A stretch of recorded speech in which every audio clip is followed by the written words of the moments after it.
Hey everyone, welcome back to my channel. If you're new HJ, welcome to my channel. And this is not the video that I wanted to be doing next. I was going to tell you guys my thoughts on the whole new Netflix Avatar: The Last Airbender series, because the last video I posted was my reaction to the first episode, which was like 2 weeks ago, probably going to turn 3 weeks ago. I don't know why I'm starting to get emotional already talking about this. I think it's just because I wanted to come on here. I don't know how long this video is going to be. I was going to say quickly. I tend to babble, so it probably won't be quick. But I wanted to explain where I've been, and a lot of you guys know this already, that because I said in my, was it my New Year's video, my look back at 2023, I am chronically ill. I've been chronically ill since like the end of 2019. And the whole thing, it like constantly rules my life and what I do. It's how I feel every day. I don't know how I'm going to feel. It's having the energy, it's having the mental capacity to do it.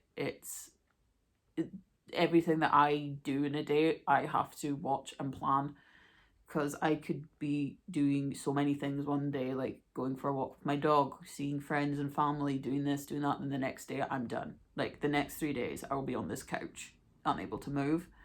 It affects this channel in a way because obviously I've said shorts are easier for me to do, but I want to do longer videos, obviously, because I like doing them and it gives me something to do and to focus on.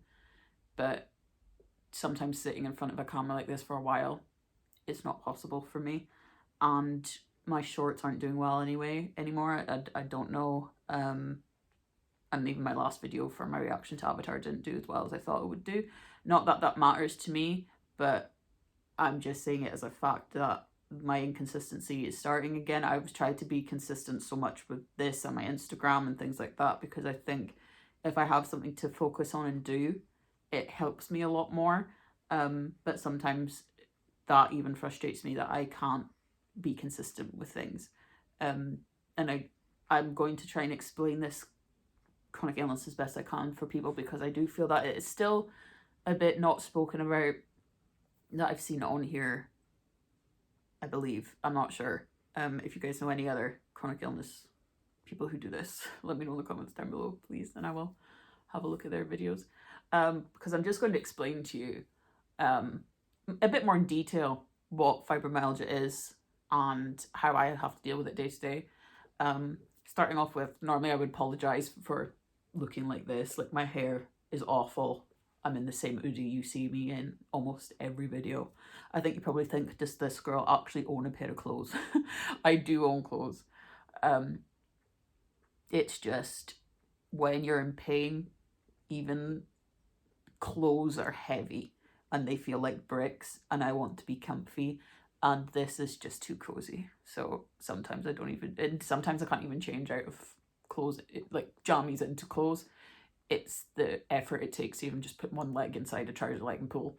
It's no. And this is one for my girls either. I know this is probably gonna be TMI if you're a dude, but I'm not gonna be sorry right now. That even wearing a bra, it hurts. Like, I had to go for an examination. I was getting my chest checked, because obviously girlies, we got to keep checking. And the woman doctor even said to me, she was saying, do you wear a bra?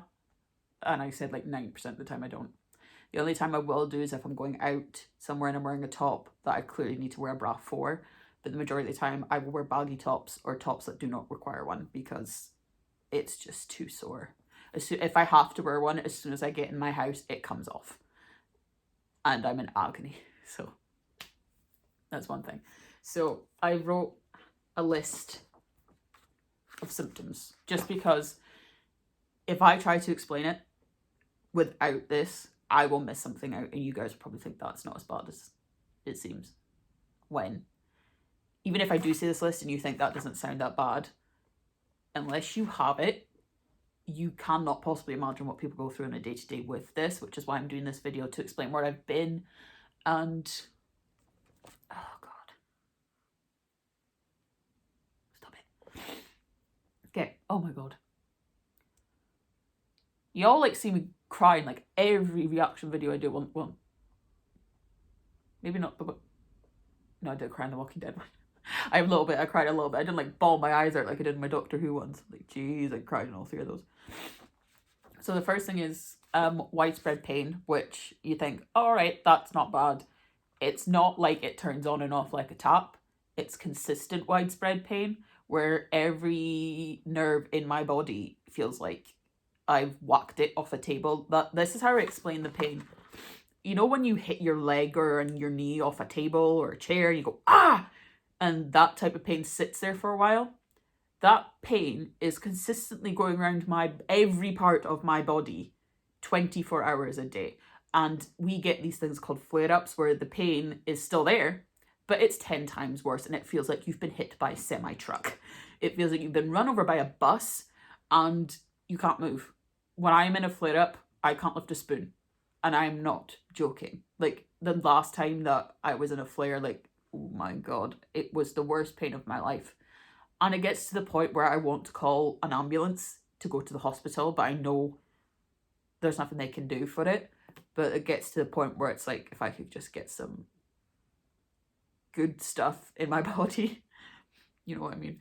It might help, but it's just a case of having to lie down and rest and listen. And it's frustrating when you have plans, because I had to do that last week. I was supposed to meet my sister and my friend to plan our London trip this year, and I was supposed to meet my other best friend for dinner, and because it was her birthday and I hadn't seen her for a while and I was so looking forward to it. No, my body went, you are not doing that today. And I was in so much pain. I was up since 4 a.m.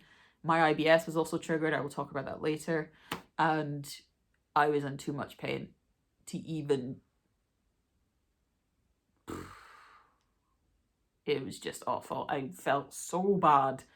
Not that the plans for London couldn't be arranged and I couldn't meet my other friend for dinner some other time. I just felt awful, because this is why I don't commit to things an awful lot, because I'll never know if I'm able to do it. It's always a risk, especially when like planning trips like the London trip I'm going on later this year.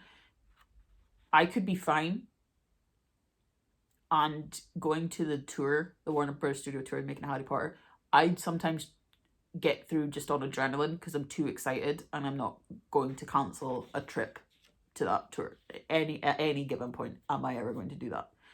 But sometimes it has to happen. But sometimes I'll get through on needing to do something and needing to actually physically leave the house and do it. But sometimes I can't. And I'm stuck on this couch, as you can see, because my pillow is still evidently there. Chronic fatigue is the next one. I get tired from nothing. Like, it is... Everyone always thinks if you have chronic fatigue, you're just being lazy. It's not the case of being lazy. It's the fact that I wake up some days and making a cup of tea is about the most I can do, and that tires me out. And that is insane to say. It's a cup of tea that you're making. You're not lifting anything. You're not doing anything that needs a lot of work. You're just making a cup of tea. But that cup of tea can throw me for the rest of the day, and it's like, I'm done. I'm tired. I could have the best sleep ever, and I'm still chronically fatigued. I still think I could sleep. I personally think if I didn't have to eat, go to the bathroom, look after my dog, I could sleep for 100 years and still be tired. Like, I'm not joking. It is. So I wasn't even going to film this video. I am so chronically fatigued today. I was so fatigued yesterday to the point where I was like, I felt fine. And then I was just like, oh, I need to lie down. I feel dizzy. I feel sick. And I feel like I've just done a million things and my body's just gone. So if you ever hear that someone has chronic fatigue and you say, oh yeah, I'm tired too, it is not the same thing. And I'm not saying that to be horrible. It's just I have friends who have chronic fatigue, and it is the one thing they wish people would never say, is that when they say they're tired and someone knows they have chronic fatigue and they go, oh yeah, I'm tired too, it's not the same level of tiredness. Unless you, like I say, unless you have it, you don't really know. You can understand, you can be helpful, which is great. This is what we all want. But do not compare what we go through to normal things, because it's something you don't understand unless you have it. Next one's muscle stiffness, which, oh my God. getting in and out of a chair for me now, I'm only 29, is, God, it's like I feel like I need just like an apparatus to help me get out of a chair nowadays. Getting down is okay, but trying to get up, like, when I'm out, Emily, my best mate, like gives me her arm and like helps me pull up, and then I need about 5 minutes to get out of a chair.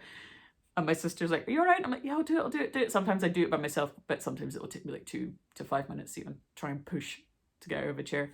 In and out of a bath, well, I don't really have baths, but my shower, I have to access it by getting in my bath. Some days I can't even lift my leg up to get in the bath. And I had to mention this to a friend the other day because they didn't understand. They were like, "What do you mean manage a shower?" And I went, "Because I have to lift my leg to get in the shower, I physically cannot lift my leg." It's like, I will try and take stairs if I can. But one time Emily went, "Do you want to take the stairs?" And I went, "This is how high I can lift my leg." And she went, "Nope, elevator is, come on." Like, it's not the fact of being lazy, it's the thing that if I was to try and lift my leg up the stairs, I'd be done. It's horrible, and dry shampoo does become a chronic fatigue girl's best friend, like a chronic illness girl. Dry shampoo can become our best friend. And it's horrible to say that, and people think that we're disgusting, but I just can't. Even if you say bend over the bath and do that, that hurts your back.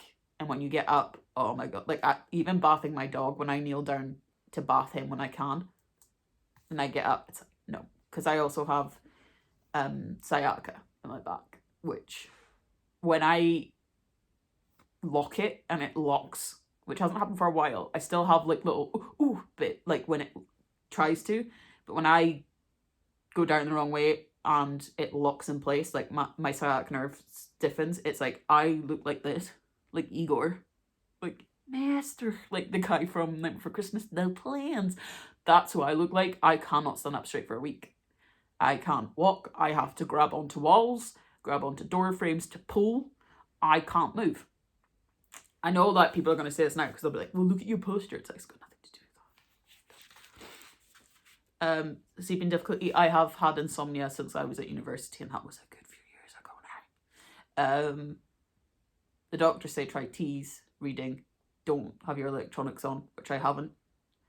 But I constantly get wide awake. Like by the time you normally go to bed, like I think, oh, this is the funniest thing, is that I'm tired during the day due to the chronic fatigue, and then when it comes to nighttime, my brain just goes, and I'm up to like 2-3 in the morning. Because somehow I'll get the inkling to craft, and I'll get the inkling to make something, or it's like, oh, and I'll start reading a book, and I just don't want to put it down. And I get so much interrupted sleep, it's insane. Like I don't actually think I sleep a full hour. Like I'll wake up every hour. And especially with a dog who likes to wake you up at 9 in the morning and you've not gotten to sleep till 4, and you're like, don't do this to me. Don't do this to me. I love you, but don't. Yeah, so sleeping difficulties, yeah, because you can tell. Fibrofog, which is like memory and concentration. Honestly, I have been, just this last wee while, like the last year, I've just been forgetting the most minuscule words and what they mean, and I find myself searching for a word and I don't know what it is, and my boyfriend will go, "It's that," and I'll go, "Oh yeah, that's what I mean." And it can be the simplest of words, even if it's just like that big ball thing in the sky and I've forgotten it's called the sun. It's so annoying, and trying to concentrate, no, like concentration makes my eyes bloody, it makes me dizzy, and trying to concentrate on something for too long is just, it gives me headaches. It's so annoying.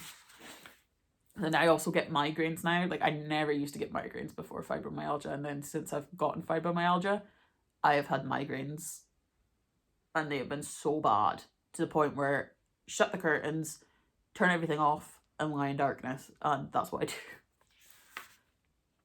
IBS, which is what I mentioned, you can get it from having fibro. Obviously, people can develop it differently. I got mine due to fibromyalgia. I never had stomach issues before, but the one time I did, my stomach was swollen to look like the fact that I was 5 months pregnant, and I mean, I looked huge. And my stomach, I'm not saying I'm thin, I'm not saying my stomach's flat, but I woke up and I was like, what the hell? I looked like I swallowed I'm trying to think of something to say. I've swallowed whole, like they'll make you like a beach ball. It looked like I swallowed a beach ball, and I was like, what the hell is going on with my stomach? So I went because I want to get it checked. I was like, I don't want it to be anything else. And then the doctor was pushing on my stomach, and she was like, do you have pain when you eat? And I'm like, yes. Like, does it only hurt when you eat? I'm like, yes, it subsides after I go to the bathroom. All that you talk about. And she was like, oh, it's nothing to worry about. It's just IBS. So I have tablets that I can take for when my stomach acts up. And I know my triggers, which is stress. Apparently, because the one time I got it was when I went for my first smear test. My stomach was like sore because I was stressed about it. When I was moving house, stressed about it. There was another thing, I can't remember what it was, and I got really stressed and my stomach just started to swell. So stress and spicy food trigger my IBS, and IBS is not fun. If you guys don't know, it stands for irritable bowel syndrome. To the point where you're swollen, you're either constipated or you're not constipated, and you're constantly on and off the toilet. I remember one time I was in rehearsals for amateur dramatic show, and I had to message my director, who was also a friend of mine, and was like, I cannot come in, I'm in too much fibro pain and I can't leave the vicinity of the toilet, so I'm gonna have to miss rehearsals. Honestly, when you have to type that you cannot leave the vicinity of a bathroom, it is like the most embarrassing thing in the world, and I'm saying it on camera, so I don't know why I'm finding it embarrassing, because you guys are gonna know now. Sensitivity, like light touch, like I think I'm getting sensitive to light. I'm not joking. And I know it's probably because, like, oh, look at you, you're pale, you clearly don't go out in the sunlight. I do go out in the sunlight, I just burn, which is why I don't like to go out in the sun mostly. And like everyone in school has probably got a vitamin D deficiency because we don't get it here. It's sunny today, actually. I probably will take my dog out in a wee while. But sensitive, sometimes you can get light sensitive. Like I was out with my family and like we sat in a very lit area and I felt like I was on something. Like my brain was, I was just like, I couldn't remember anything. The waitress asked if I wanted to drink and my mind went blank. And I just felt disorientated and dizzy. And even like I say, like light touch, like this is light, but I'm still like, this is kind of heavy. Like light sensitive, like even like little touches sometimes hurt. So like even if my boyfriend just jokingly like does that, I'm like, that's sore. It's not all the time. It's just when your body is already sore and feels heavy, you're like, don't touch me, like I will combust. Don't touch me. Dizziness, like I've said, I get dizziness, but I also have benign proximal positional vertigo, which isn't as bad as it sounds. It's just I could be looking at the camera, move my eye that way, move my eye back, and I will go into a vertigo spin. And then vertigo is that thing where I always describe it as when you wake up and you feel dizzy and it feels like you're drunk, you've not drunk anything, you've not had the fun the night before. You wake up and you're like, oh my god, like I literally woke up one time out of my bed, I got up slowly and I stood up and I like practically almost fell against my window and was like, whoa, and the world was like spinning and I felt like I was gonna vomit. And another one like that is you just have to lie down and watch what you do and be careful.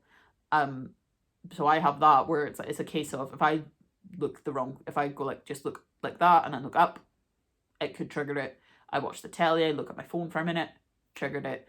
Could just be anything. Like I could go into a vertigo attack, so I'm on tablets for those as well. I'm on tablets for like almost everything. It's, oh my god. Hot and cold, I can't control my temperature. It's hot out, I can still feel like it's cold. If I walk anywhere, this never used to happen to me. I could wear a t-shirt, a bomber jacket sort of thing, and walk at a normal pace. I will walk to my post office and back and I am sweating and I have to change my jumpers, my tops. I think I change about 4 times a day sometimes if I'm out, and it's disgusting to talk about because everyone's like, oh, you look awful flushed. I'm like, and then I'm wearing I'm wearing like t-shirts in the winter and everyone's like, what are you doing? I was like, because I can't control my body temperature. And sometimes I'm wearing jumpers and I'm like, it's hot today, what are you doing? I'm like, it's freezing cold. It's like not right. Tingling, numbness, and like burning sensations, which this has happened with this hand before, where I've completely lost the feeling in this hand and I'm like trying to hold a glass and I'm like, I can't hold a glass. The numbness is random. Like it's not like a case of like, yeah, I lean on my hand like that and then it's numb. It is numb for about half an hour and I'm like, I can't feel my fingers. And the burning sensation is like it's called inflammation. It's like when like a red lump, a red clot lump will just be like, you know, when like if you put pressure on something and then it leaves a red mark. It's like that, but it's like it feels like it's burning.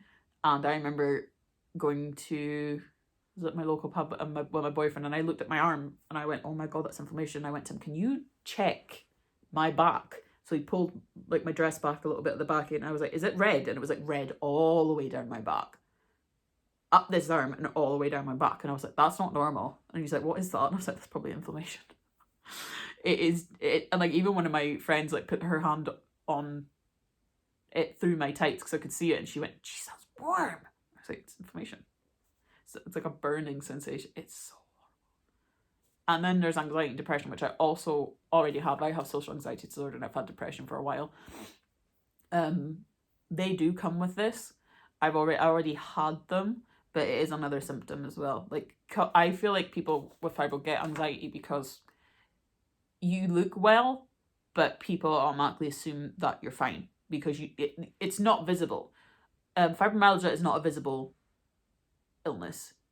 You could see someone walking about and be like, "Oh, they look fine. Why is she saying she like?" And like I could say I had a flare up for 3 days, and then the next day I'm absolutely fine, and it's like I want to do things that didn't get done those last 3 days, like clean my house, take the dog out, go see family, friends, do this, do that, and people can see me out and about and go, "Ooh, clearly she faked it. Look at her, she's fine." But it's like what you don't see is someone in pain, someone in agony, someone who wants to live a normal life but can't, someone who's had to give up on things. Like I used to go to the gym all the time. I used to be able to run consecutively 30 minutes on a treadmill, then go on the bikes, and then go on the stairmat. I can't run for 2 seconds anymore. Like I struggle to walk some days, let alone try any squats, exercise. Like I know people say, "Oh, fibromyalgia is that you just have to exercise more." It's like, and yes, we try, but I find if I do any physical hard exercise, like someone says, "Oh, you should try running, you should try doing this, you should do that," I will go into a flare up. I tried exercises and I went into a flare up for a week. I was in so much pain, and people want to go out and like go to clubs. I can't do that sometimes because I can barely stand. I'm tired, and I think people get anxiety through fibromyalgia because they're scared of judgment constantly, which yeah, like I'll get anxiety if I've had a flare up and then my boyfriend's like, "Oh, well, I'll meet you later. We'll go to the pub or something." If I have to walk there by myself, I will get anxiety because I'm like, people are going to see me. They're going to be like, "Oh, she looks fine. What are you talking about?" And then I have had conversations where people look me up and down like I'm a lying arsehole. Because I'll say, "Oh, I've got fibromyalgia, I've got chronic illness," and they'll go. And obviously because there's nothing wrong. But I swear to God, if fibromyalgia could show up as bruises, I would be black and blue. Honestly, everywhere, even my face. I'm not joking. It's what's that word I'm looking for? See, fibrofog. What's the word it's the skepticism? No. It's the word I'm looking for, and I don't know what it is. It's the judgment that we fear, and then you get depressed because your life changes completely around an illness. I know that people like, you shouldn't let it change your life, you shouldn't let it do this, you shouldn't let it do that. But when you go through something like this and your day to day, you don't know how you're going to feel, and you make plans and you have to cancel them and you feel bad, and you're not living the life you could anymore. You're like, "I used to go out with my friends all the time. I used to take hikes. I used to be able to do this. I used to be able to do that. I loved doing this," and you can't now. And you get depressed because everything is based around this, and everything you do, you have to plan around your illness, and it's awful. It makes you feel like and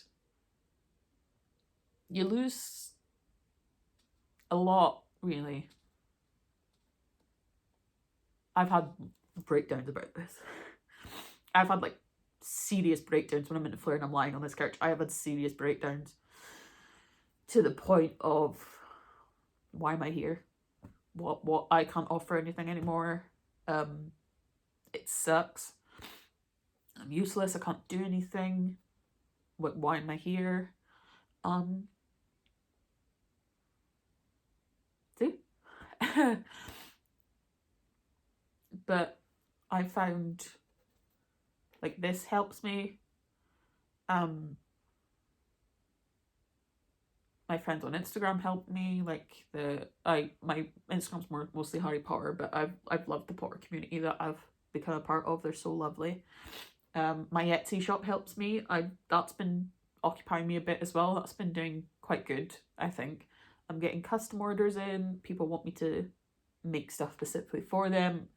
I'm selling stuff on my Depop as well, and it's going pretty good, which helps as well take my mind off the pain. But some days it's still a huge fight to even film. Like, I'm not gonna lie, I was going to film my review of Avatar, but I don't even know if I still want to. I don't even know if people still want to hear it, because it's been out for like, what, 2 weeks? I know it's still like, I think it's still #1 on Netflix, or it was. I can't remember. And then it's because of this where I feel too exhausted, and then I leave ideas, and then I feel it's too late. People have moved past it. So then that's how I feel I'm falling behind with this as well. Even though people can probably say, how do you feel like you're falling behind? You're gaining subscribers and things like that. But it's like, when I feel like I don't do full videos and I just do shorts, I just feel like I lose a bit of a connection with people and my subscribers. I sound like I'm a big YouTuber. I'm not. But that's why I want to make this video, to help you guys maybe understand me a bit more. I know I got into it in, like I said, in my what happened in 2023 video, but explaining it, and I did a video like this, I think, when I very first started my YouTube ages ago. But again, I don't think I did a very good job in explaining how this chronic illness puts your whole life out of balance, puts your whole life in a different way. And I can try and look at it from different perspectives, and I get that when people offer things, they're trying to help. But when you have so many people already judging you and saying, well, this works, try this, try yoga, you need to eat healthy, you need to do this, you need to do that, and you've tried, and they feel like you're just a liar and you're faking it, you're too young to have this, I had that, it's fine, I still do this even though I've got that. It's like, everyone's different, and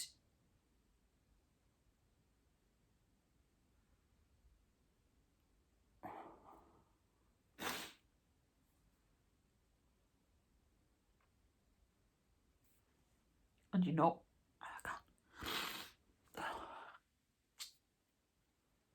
and you're not where you thought you were supposed to be right now. It's hard. But the things I take are, when my good days are good, I take them for what they're worth, even if it's just getting my dog out for a walk, or going to see my sister, or going to the post office because I've made some sales with my Etsy and that. I take those as good days as they can. And I'm just lucky to have a family that understand me and support me, and a boyfriend who loves me despite half the things I can't do anymore, despite that.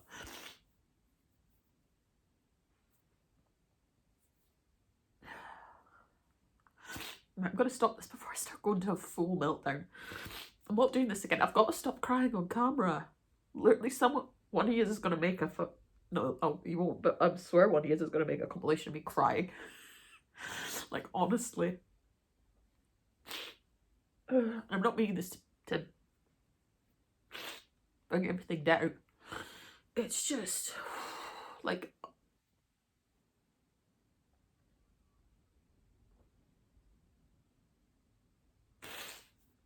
I'm not even going to edit this. This is going to be like a full, it's nearly 30 minutes. This is going to be a full video, unedited, of me just being me. This is how it is. And this is my day-to-day life. And my day-to-day life involves this couch half the time. And this is what you don't see. the unwashed hair, they haven't changed out the jammies for 3 days, to crying. I wish you could see the pain, but sadly you can't, and I look fucking awful. But I know there are a lot of people on here who, every time I post something on my community tab that I'm not well, I'm not able to film, they're always there with a supportive message and saying just focus on yourself, get well, we'll be here waiting for you, which is always nice. Because I feel like if you've been subscribed to me for a while and you don't know what's going on with me, here we go. So this is also supposed to be like a thank you for sticking with me video. Because I think we're up to 1.33k now, which is nuts. We're really halfway to 2,000, which is weird to say. Yeah, but